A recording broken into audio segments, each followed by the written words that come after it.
Você está no canal Eu Estudo a Lição com o pastor Samuel Camilo. Hoje é sexta-feira, dia 28 de janeiro de 2022.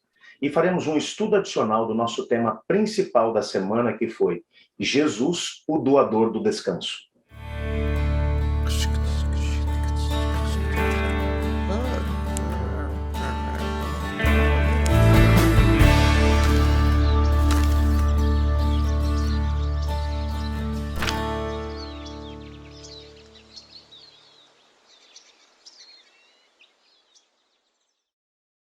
Durante essa semana, tivemos a oportunidade de entender que o autor da carta aos Hebreus, escrevendo ainda no primeiro século da era cristã, ele com certeza tinha um respeito e guardava o sábado do Senhor. O que percebemos é que ele, ao invés de utilizar, por exemplo, aquilo que seria o dia da ressurreição de Cristo, que seria o domingo, como o exemplo do descanso em Deus, ele vai usar o sábado como sendo o dia do descanso no Senhor. O nosso guia de estudos traz uma série de escritos dos pais da igreja, de alguns líderes proeminentes, a partir do segundo século da nossa era, que demonstraram muito daquilo que foi a rejeição em relação ao sábado bíblico. O que estava acontecendo em termos históricos ali por volta do segundo século? O povo judeu havia se afastado muito, mas muito mesmo do caminho do Senhor. No ano 70 da nossa era, Jerusalém havia sido destruída. Os judeus haviam sido espalhados pelo mundo de então, como proscritos. O que havia restado do judaísmo poderia ser dividido em apenas duas classes, num primeiro momento. Os judeus cristãos, que eram considerados como a seita do caminho, até por volta do ano 70, e os fariseus. Uma história muito interessante a respeito do momento da destruição de Jerusalém, que não vem aqui ao caso hoje, mas o fato é que nós sabemos que apenas o farisaísmo e, ao mesmo tempo, a seita do caminho que sobreviveram à destruição de Jerusalém no ano 70.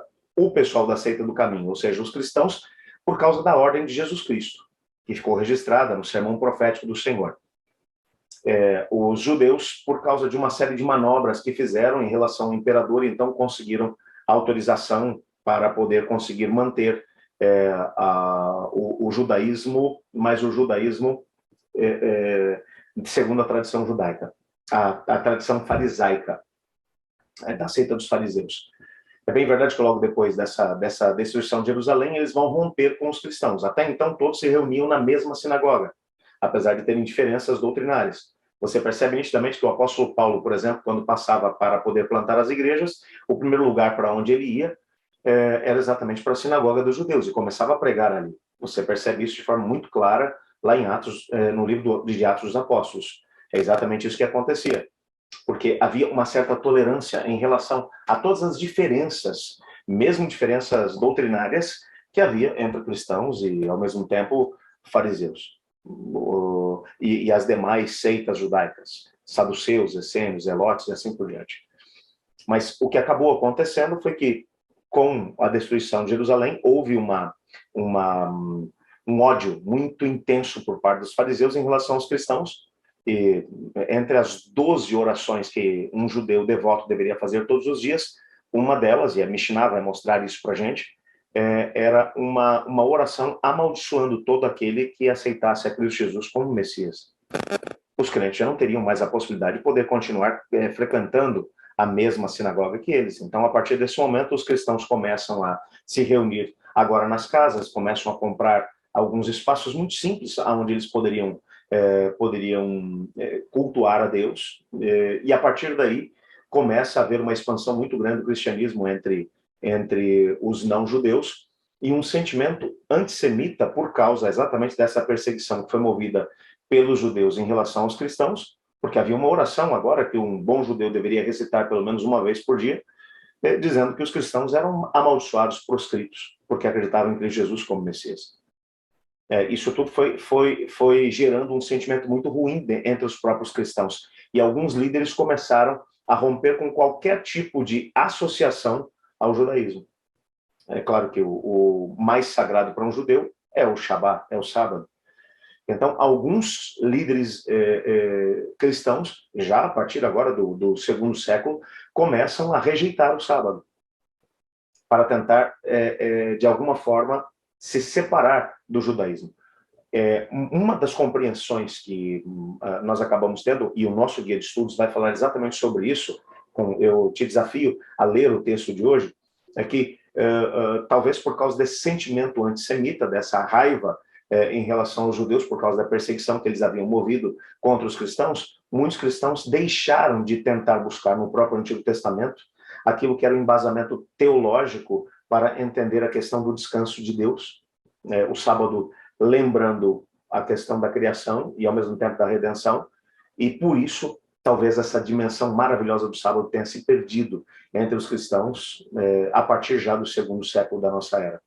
É claro que nós sabemos que por detrás disso tudo encontra-se o próprio inimigo das nossas almas, que odeia o Senhor Deus, que odeia a ideia do ser humano se lembrar que Deus é o Criador e o Redentor, e que nós podemos entrar no descanso dele. E para acabar com essa dimensão, ele tentou banir o sábado do meio do povo de Deus. Mas em todas as eras, isso aqui é muito importante lembrar, em todas as eras, mesmo diante do ódio que alguns cristãos acabaram nutrindo pelo sábado, o Senhor Deus sempre teve um povo fiel a Deus e que guardava o sábado, não como um meio para poder se salvar, mas como uma forma de poder entrar no descanso de Deus. Há um texto que vai aparecer no nosso guia de estudos hoje, e se você me permite, eu gostaria de terminar minhas considerações hoje exatamente com ele. Do livro Caminho a Cristo, na página 70 e 71, que diz assim: a vida em Cristo é uma vida de descanso. Pode não haver êxtase de sentimentos, mas deve existir uma confiança constante e tranquila. Sua esperança não está em si mesmo, mas em Cristo. E isso te faz entrar em descanso. Eu gostaria de poder viver essa realidade. Amanhã é sábado. E teremos a oportunidade de poder descansar em Cristo Jesus. Descansar na perspectiva de tudo que estudamos durante essa semana. Olhando para trás e lembrando, Deus é o Criador. Olhando para o futuro e lembrando, Ele vai recriar esse mundo depois que o fogo eterno se apagar e tiver consumido completamente a rebelião. Nós olhamos para trás e lembramos que o Senhor Deus nos resgatou da escravidão. Nós somos livres agora. E por isso podemos descansar nele. Mas olhamos para frente e vemos o momento em que o Senhor Deus vai aniquilar com a rebelião e vai acabar com o rebelde que tem escravizado pessoas de todas as idades e sexos em todas as épocas. Então, por isso, por essas razões, hoje, o que faremos? Vamos descansar no Senhor. Eu quero que esse seja o espírito com o qual você vai receber o sábado hoje ao pôr do sol. Vamos fazer isso? Então, ore comigo.